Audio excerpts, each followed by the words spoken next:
grab that 1,000 points for the club championship. We'll see if he can take a concrete first step towards doing that now. This has the potential to be the last game of the first set. Will Carlsen get it over the line? And Magnus switches it up, not allowing Alireza with a knight jump to g5. Their earlier game where Magnus had first developed with his own knight, this time starts with the bishop, so taking away that possibility, making it a slower game. Yes, it's the slow version of the Italian game, the Giuoco piano, as they sometimes call it. White pawn pushes on the queen side. He was trying to trap black's dark squared bishop. Magnus says no. He's created a nice hiding spot for it. But this is actually something we saw earlier in the event, in the clash between Wei Yi and Sindarov. In that match, it was Sindarov striking out very quickly in the center with black, with a pawn push to d5, and it rebounded very, very quickly. So who's done the better homework? Who's this position going to favor? Full of tension. A good choice, I think, by Alireza Firouzja, keeping all the pieces on the board in his quest to strike back.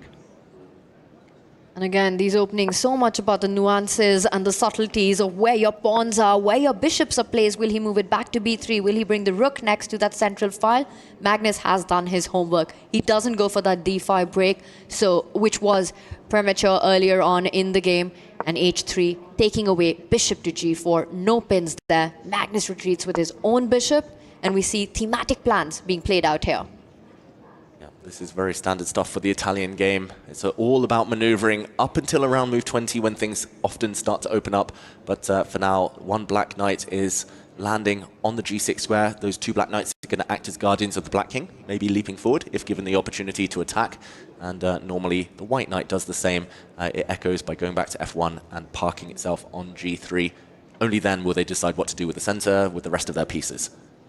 And usually in this opening, it's sort of a slow KG start where pieces are placed at these different optimal squares, and then one side breaks. Either black goes d5 or white strikes with d4. And if you're able to get that, if white gets it successfully, gets that edge. If black's able to break out, is able to neutralize white's opening advantage. I'm expecting d4 to happen very soon. We're talking about edges here as well. We mentioned a few times when we saw the Catalans that when one side strikes out, we see fireworks on the board really quickly, super sharp, really quite entertaining tactical chess. Are we saying that when the breaks happen here, it won't quite be as explosive because we're actually still looking for a positional edge? Is that what we're expecting? Yes, pretty much. Okay. And talking of positional edge, it's Magnus who gets there first in the center. Normally white, because it's so symmetrical and you get the honor of the first move in chess, you were the first one to occupy the center, but Magnus, he's trying to use some tactics in his favor to get there. And here, breaking the tension with white might just backfire. Alireza Firouzja, he has options, but if he takes the pawn in the center, the black knight retakes. And here, for example, if white tries to continue munching on pawns, we would see a cool tactic after a knight trade. And the rook recapturing bishop takes f2. Watch out for this one, everyone at home. Always look for checks and captures. The king retaking would allow a queen check, a double attack, hitting the king, winning the rook on the next move. And Alireza, of course, he dodges that and instead develops his bishop. So watch out for that tactic to persist. Black's sniper on a7, still looking very, very strong. Tanya, it feels like Magnus should be relatively happy with the outcome here. With the black pieces again, right, you get a successful d5 against the Spanish or against the Italian, you are a happy camper. Magnus's knight on d5, now the pawn on e5 defended, and that bishop on a7 is beautifully placed, always targeting the f2 pawn. Queen headed to f6 at the right point. The black knight can jump over to f4 or h4. I think this is a very, very pleasant opening outcome for Magnus. And for Alireza, he can't be pleased with what's just happened. Yes, he's got space on the queen side, but what's next? He's going back to basics, Alireza.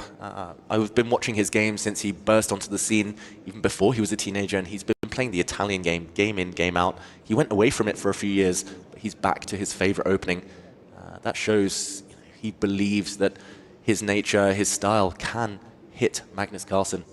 I'm a little worried, though, because maybe he'll be able to hit against Magnus Carlsen over the board. Unfortunately, he's very close to getting into a 3-minute deficit. And okay, it's 9 versus 6 rather than 4 versus 1, so I don't want to overhype the moment, but if Magnus recognizes this opportunity and continues to play quickly, he now has an excellent way of piling an enormous amount of pressure on Firouzja. In a game, don't forget, he must win. Yeah, and there's so much more to chess. Of course, it's about good moves, but sometimes if you know that you spend a lot of time in the middle game, often choosing openings where you can land 20 quick moves and kind of clarify half the board, that just saves you a bit of time, puts it in the bank for later. Alireza, though, he loves maximum tension. He loves using maximum time and getting down to that adrenaline-packed last few minutes. I think it's time to get concerned about Alireza's clock right now. You know, it's early days in the game, but there are a lot of pieces. Nothing's been traded off. Only a set of pawns right now. So a lot of critical positions, decisions do lie ahead here. And it also shows the confidence and the style of the position, the nature of the game that is as right now. For Magnus, I think it just suits him. It's easy play, pieces are developed, no big weaknesses. Alireza, where are those complications? Where is that chaos that he thrives in? It's still a far way off. And the problem is, when and if that does happen, he will not have enough time. Also, let's be honest, happening, you know, the going down on the clock and really struggling under pressure, okay, can be a bit of a coincidence once, but multiple times it's becoming a little bit of a pattern, and it's something that Alireza needs to psychologically break out of. Otherwise, Magnus will continue doing this and using it as a weapon against him all throughout the grand final. If this is what Magnus has to do to win $250,000 and first place at the Esports World Cup, he will absolutely keep doing it. He's got no reason to change anything up. Yeah, Magnus, if it comes down to flagging, he's avoided that option twice now in games 2 and 3. But if it comes down to the final game, the final Armageddon, a flag is the only thing between him and first prize for Team Liquid. Magnus is going to do it. Oh, yeah. Also, I think if at any moment Magnus is behind in a set, he definitely does it. He goes on to play that position 100 out of 100 times, which he did. I mean, there's so much history between these two players, and somewhere, you know, with Magnus's mindset, how he approaches this new generation, the challenge that he truly relishes, playing against Alireza, against Gukesh, Nodebek. You know, somewhere you get what he's doing. He wants to try to prove his domination with the moves on the board. He wants chess to speak for itself. And the clock, sure, it's a factor, but right now he doesn't, perhaps thinks, that he doesn't need it. I mean, this storyline goes back. Meanwhile, a move on the board. Alireza does attack Magnus's knight. It moves forward. This is starting to get a little tricky for white. And we glimpsed Alireza's screen a moment ago. He just pushed his c-pawn forward 1 square, but his mouse was still hovering over this pawn. It looked like he was getting ready to push it yet again in order to block in Black's dart squared bishop. We talked about that sniper, some tricks in the air. It looked like he was going to play that, but again, not trusting his instincts. His mouse was ready to make that move, pushing the pawn forward to the c5 square, but he's paused and, okay, changing his mind now. He first takes the black knight, which will be replaced by a pawn, or maybe the other black knight, barring a sacrifice of the e5 pawn.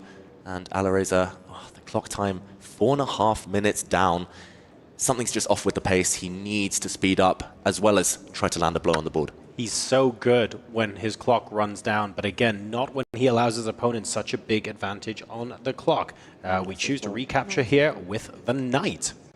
And yet another pawn sacrifice, the second time Magnus has offered up this pawn in the center on e5. Again, it feels poisoned, taking the bait like that, especially with a knight near your king, especially with the black dart square bishop poised, feels wrong. I think in the center there, Black's rook would open up, Black's light squared bishop would have jumped out the way, and it would have been disaster. So ultimately, he does play this idea that he was hinting at with his mouse over there on c5. And Black's bishop on a7, not too happy. I do like this last move from Firouzja. He's asking Magnus some questions. So c5 here has the potential to completely lock out that long diagonal for the bishop. If you really wanted to lock it down, which I don't think he needs to at this time, you could even push a5 to drive the point home. The light squared bishop on a great square, which is probably why it instantly gets traded off.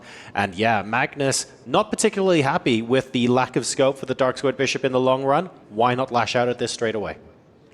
This is getting fun now because there's a lot of tension on that left flank, but also big knight jumps on that right side as well of the board. The white knight also heading to f5, but I like this approach by Magnus. He's targeting the base of that mini pawn chain to try to activate his bishop on a7. The one move you definitely don't want to make is pawn takes pawn. You double up the a-pawns, you allow the bishop to slide over, pick up the c5 pawn, and come under a lot of pressure on the a-file. And it's under these pressure moments that mistakes happen. And for Alireza, an inaccuracy on the board, he tries to complicate matter under 3 minutes, d4. And a lot of tension there. Which pawn is Magnus going to pick up? Yeah, probably this pawn that's just pushed, given a question mark. I just want to mention, Magnus has not spent over 30 seconds for a single move so far in this game. That one he spends 22 seconds on. He opens up the lines of the rooks. One set of rooks leave the board. I don't really see what Alireza has in mind, though. That whole left flank is exploding. The pawn chain has been eroded. Black's bishop, it's only a matter of time before it gets back into the game, and it's going to come back with full force. The clock situation and board as well against Firouzja. The only explanation for this trade that he allowed and is allowing further on is that he did the rook lift, trying to line up the queen and the rook against Magnus's only semi-weakness, which is going to be the b7 pawn once the trades on b4 happen. Pawn takes pawn, rook takes pawn, trying to get to that, but that weakness is easily defendable by Magnus's rook sliding over. And these moves that you see right now, for example, forcing the knight away, if the knight goes to e6, for example, it's a very natural move because once the pawn on b4 drops, the knight on e6 is naturally attacking the pawn on c5 together with the bishop. So this is playing into Magnus Carlsen's plan. It's making his moves a little bit more natural to make, which is not good when you have less than half the time of your opponent. Yeah, those two white pawns are about to drop off. He's hoping here for Firouzja to create some counterplay with his own knights, I guess. The white rook and white queen quite active. Magnus frowning. This is Magnus's longest think of the game so far. He knows that he has the advantage, a draw enough as well. And sometimes that's a situation you don't necessarily want to be in, where you're caught in two minds. Do you press an advantage, or do you just try to shore up the defenses? Magnus, meanwhile, what is the most risk-free move? I think that's what he's asking himself. And that's the thing, like, Alireza is in a must-win game right now. It's a dead man's draw for him. It's as good as losing. So he needs to, even if he doesn't want to, create these dynamics on the board, even if that means objectively he'll end up in a worse position. He's ready to sacrifice material to get that piece activity, whether it's a knight planted on d6 or the open b line for his rook or queen. Alireza wants a fight, and Magnus ticking down on the clock. I think almost breathing a sigh of relief that Magnus is taking so long, trying to work out how it's possible to maybe put the result of this game beyond doubt. It's also giving Alireza plenty of time to think. You can see he's not hunching his shoulders quite as much as before. He's been able to use Magnus's time to hopefully calculate some of the moves that he's going to play too. I'm not sure it's enough to get him to play nice and freely, but you have noticed a slight change in his demeanor over the last 30 seconds or so. Definitely, and there we go. Magnus doesn't play the best move according to the eval bar. Question mark appears, but he's trying to play safety first chess. We cannot blame him for that, and there we go. Alireza knows a rook trade would guide this game closer to a draw. That's not enough, so he has to gamble. He has to speculate here. He keeps the rooks on. But crucially, he did it instantaneously. He's going to have to do that for a bunch more moves. Big tension on the clock and the board. Rook e4, this does allow Magnus to again trade on b4 if he so wants. Magnus, he slows down, he does take.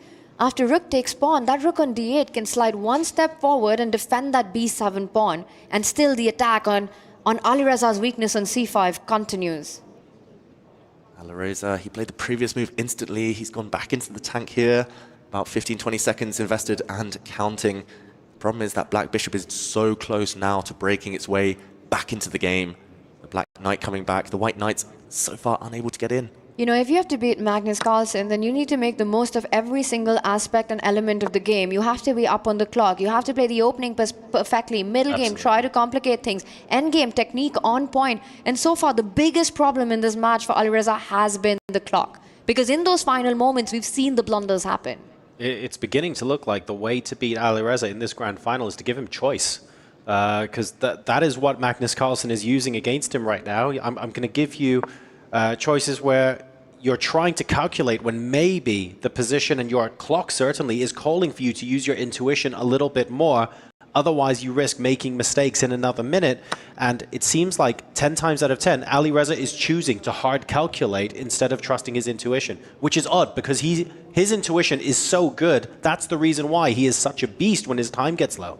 Exactly, Mr. Intuition, and right now Magnus has won a pawn. The black bishop is out. Most importantly, if the white rook goes to the top of the board with a check, the black bishop can drop back and block. That doesn't look super healthy for Magnus, but it's only temporary, and the black bishop is going to save the day. Alireza struggling to find any attacking resources, any follow-up to that check. And this is concerning, right? You make a move, you give up a pawn. Your opponent takes the bait, and then you again go into a tank, make a move that you're not super happy with, and it turns out to be a blunder. Alireza coming in with a double attack, but there are checks that he needs to be careful about. Yeah, he's taking massive risk here. There are two checks that are very tempting for Magnus Carlsen. The black rook now able to infiltrate on the first rank. Magnus leaned back. I think he spotted something. The black bishop can maybe even jump in and sacrifice itself. Something similar to what we showed earlier. Alireza smiling. He knows he's blundered. He spotted the refutation. Black has multiple winning moves here. And Magnus starts with a flashy bishop takes pawn check on the board, and if this is captured, the knight will jump in with a check, forcing white's king to disconnect with the knight on g3. Knight d3 coming in, queen takes, knight coming in. Alireza cannot believe it. He is the master of tactics, but he's the one on the receiving end of this one. Magnus, super sharp today. He's under 1 minute. He's got only a few seconds left. And look at this, walking forward with his king. He's now down 2 pawns, but this white king is simply not going to survive. The black king, in the meantime, protected by its army. The pawn will block now. And Magnus's queen can even block, and this one is going to be over. Magnus will surely not let Firouzja back off the hook there, and there we go. It's actually checkmate to end this game. Checkmate on the board, and it started with bishop takes f2. At 3.5 minutes, plays 1. Magnus Carlsen takes the full point, and with that, the first set in this grand final. Advantage, Team Liquid.